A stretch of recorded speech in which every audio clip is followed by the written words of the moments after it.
Well, Levi, I know you had a bunch of Ben 10 stuff you wanted to ask. Is that true? What? Ben 10? Yeah, You don't have Holy to yeah. dump it all at So once, but if you had a couple you yeah, wanted to throw his way or something, yeah. sure. If I can recall anything, I'll, I didn't prep for that, but We don't prep for anything. We just Keep do you on it. your We just toes. be. Yeah.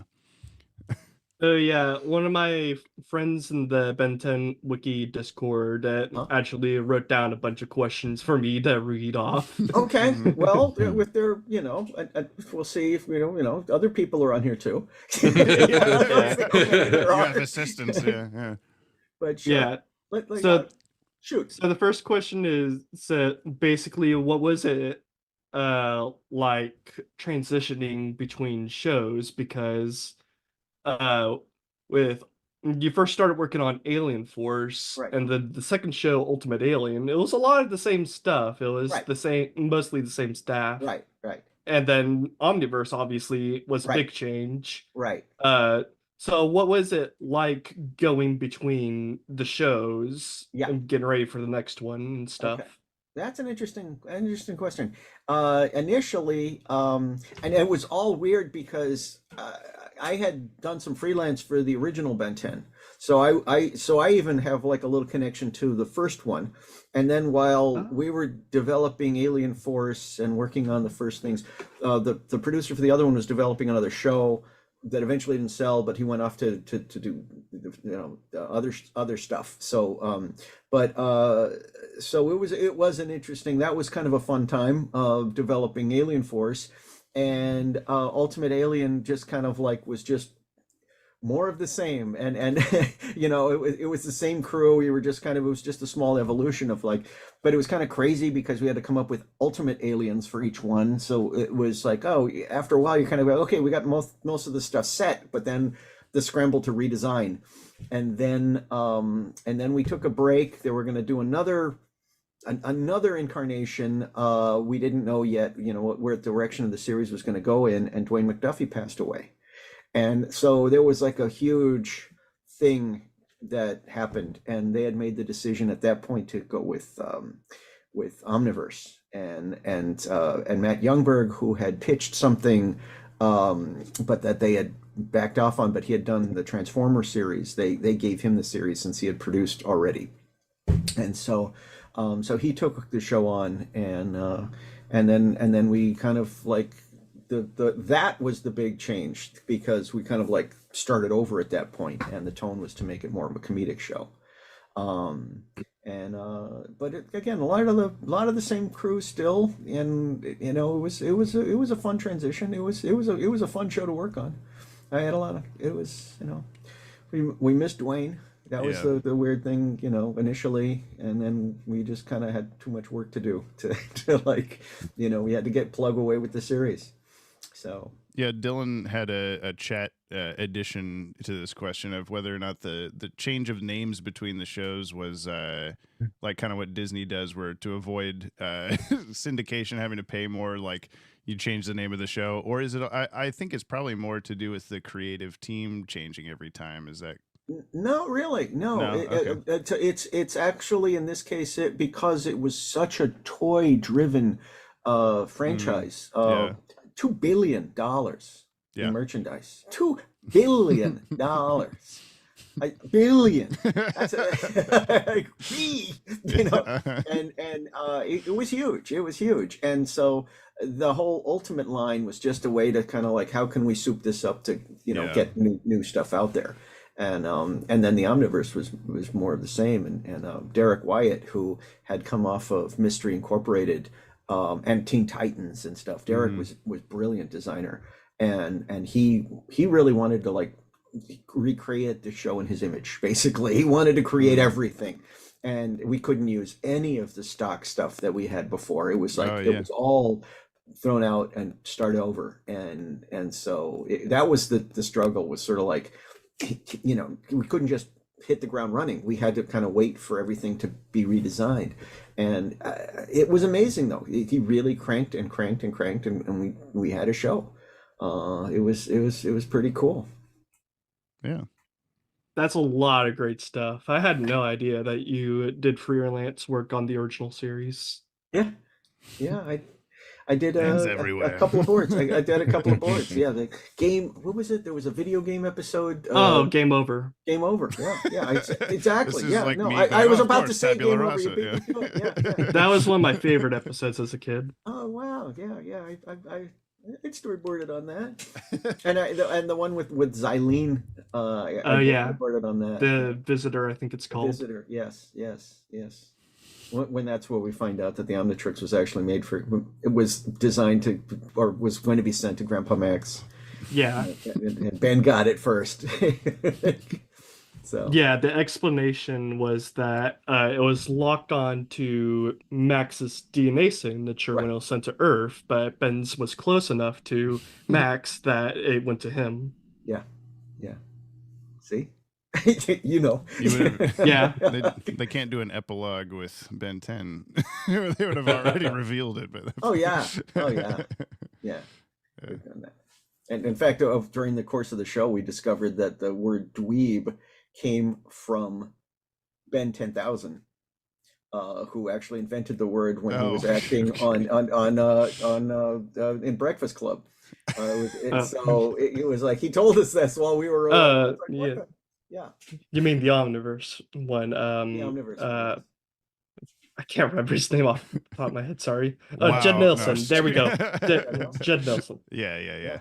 So he happened to be playing Ben as an adult, and when he said the word dweeb, he started laughing, and then we discovered that he told us the story that on the set of Breakfast Club, the director wanted a fresh insult that the kids, something kids would say, and he's like, "Oh, well, this is thing I came and made up with my friend in high school, and we call each other dweebs," and we're like, "That's it." That's awesome. That was like the go-to insult on Ben 10. And we had no idea. We didn't even realize at that point because the word had already been circulating since Breakfast Club.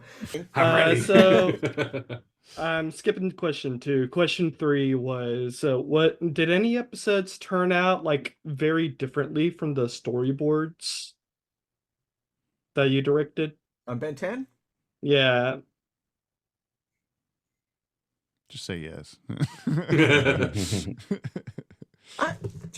Gosh, I don't. It's kind of hard to. Well, I guess on what level would they have changed between storyboard and? Yeah, because the storyboard is sort of the blueprint. So we do edit a lot if the animation doesn't come out that great, and so we manipulate stuff. So what we air looks different than what was boarded sometimes. But in terms of like, boy, I can't think of anything being drastically different, except there was one guy that drew very weird style. He was awesome, and I can't recall his name right now, but he was one of these guys that scares producers because his style is sort of abstract and angular, and everyone is sort of boxy and not on model, and yet they're really pushed. And they animate really well because he was an animator in Korea, and so he understood how animators rough things and how they work, and his boards work so well. But you would look at them and you'd think, "What? This doesn't make any sense at all. How is anyone going to draw this?" And Glenn was like, "Trust me, we didn't think his stuff would work on Teen Titans, but it did." And sure enough, he was like one of my favorite board guys because it came out like really interesting and pushed, and that it was really wonderful. So in that sense, it didn't look like the drawings on the board, but it was like he had like this sort of telepathic ability to know what an animator needs to know to draw, to animate it. So it was great, and I trusted his boards ever since. It was phenomenal. That's cool that they translated to Teen Titans better. I can see that being a little more. But I remember when he moved to he was freelancing on a Spider-Man show, and they didn't trust his boards because they just thought they looked so weird. They don't look good. They look weird. And you're like, no. He really understands animation. This guy gets what they need. But my first instincts were like, well, that's not going to work. Yeah. That's weird. And They always did. They always came back great. And and yet there was some guy on well, I'm not going to name names because but there was some guy that boarded on other shows that had a really extremely beautiful style. Everything was architecturally perfect, but there's something about it that was so close to Bruce's style, but a little bit off, a little bit more pushed. And somehow that stuff came a little stiffer sometimes, even though on the board it looks perfect. So are you talking about Paul? I'm not going to say. Okay. Oh, that's right. I will Sorry. not You say. said deliberately. Never I mind. won't say because I don't want to sound like I'm disparaging, because a lot of his stuff came out great too. So it's just that sometimes there were things that you saw on a board that you thought would be perfect, and they somehow like didn't quite get it because they were tracing the drawings too much and not fixing and not putting it a little bit more on model. So sometimes it's better when it's looser and rougher and allow the animator to actually bring out the character design and do it themselves and do their job, So the second half of Ben 10 Alien Force was always kind of confusing. Like Dwayne McDuffie had said that their original idea they didn't really get to do for Alien Force season 2/3, whatever you want to call it. Right. But one thing that people were wanting me to ask in particular, and I want this has always confused me, was like, what exactly was the intention, like the original intent for the Diamondhead Chromastone story? Because like in the season 3/2, whatever you want to call it, premiere, Vengeance of Vilgax, like Chromastone dies, and then he just turns into Diamondhead without any explanation. And so Diamondhead now has Chromastone's parts on his skin. And then later we get the episode The Secret of Chromastone, which you directed. And then Tetrax shows up and he destroys Diamondhead, and then secretly Chromastone was underneath Diamondhead's skin. And it's like, what? So then at the end of that episode, Chromastone, whose name was revealed to be Sugalite, told Ben that Chromastone was still in the Omnitrix, actually. And then at the beginning of Ultimate Alien, Chromastone's back, but Diamondhead still looks like Chromastone throughout Ultimate Alien. And then at the start of Omniverse, then no, Diamondhead no longer has Chromastone skin without any explanation. Right. And so it's always been really confusing on what the heck was going on really with the Chromastone storyline. Whatever you say is You canon. You're setting the rules now, Dan. Not me. I don't remember. I honestly, it's been a while and I don't remember. I do remember having trouble with that episode, trying to figure out what we were, there was a lot of logistics, staging issues that we were having with that one. It was a little complicated. So there was that, but I don't remember, why. I don't know if it was a toy issue. Glenn wanted to do something, and the toy company said, no, you can't do that. So make it go back or whatever. Because sometimes there were issues with the network who could kind of go, no, we want this character to be this for, to sell more toys or something. But I don't know if that was the case on that one. I don't remember. I'm so sorry.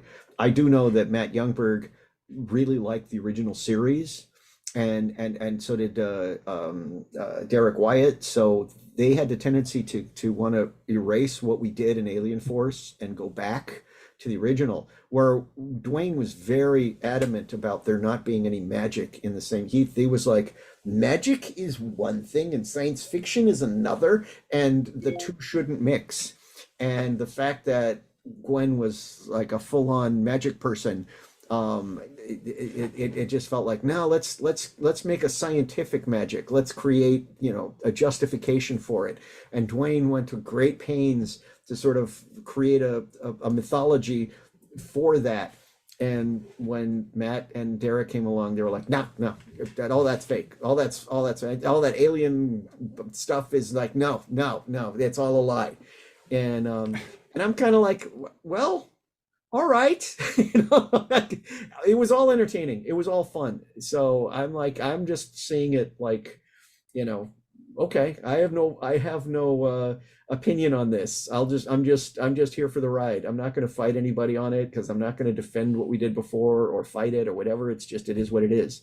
So that's why things kind of went back to some degree and was changed back because they kind of like they were in charge of the franchise at that point.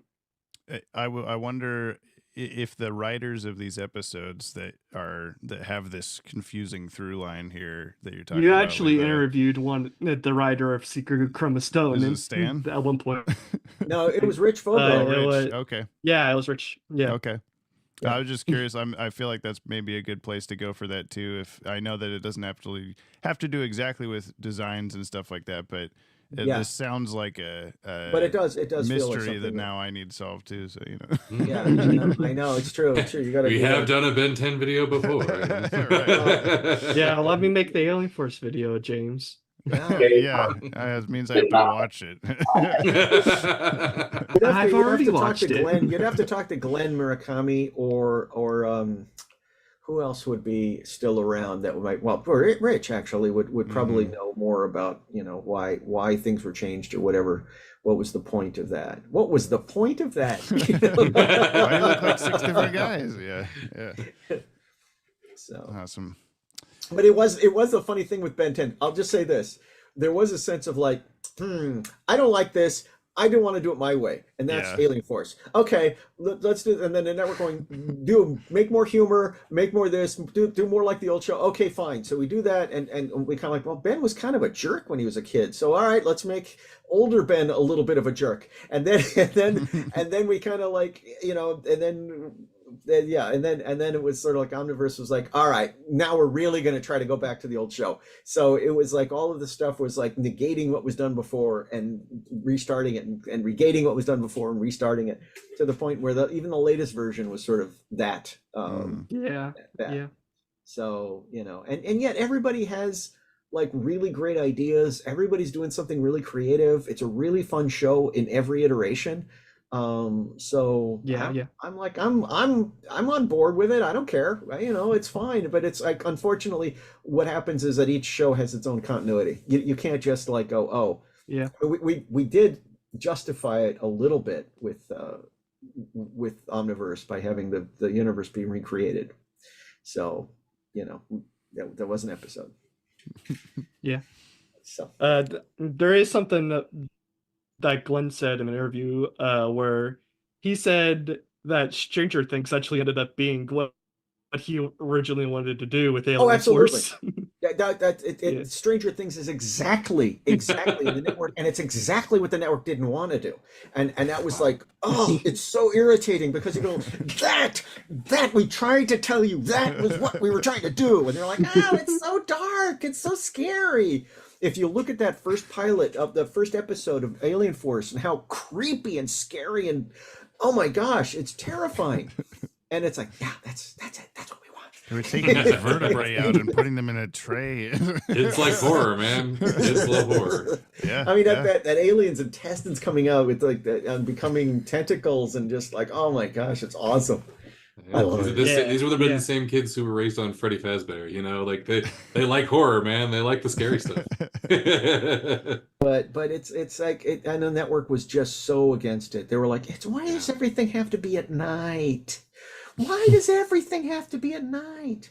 So yeah, you blame that on Cartoon Network because we would have had a cooler show, but everything. But honestly, International had a lot to do with it also because the show is very popular around the world and they wanted a lighter, sunnier, funnier show. So it's not like I complain, but they know. They also know what they're doing. They know who's watching the show and we want to make something cool, but it wasn't its time to do Stranger Things. So there. Yeah.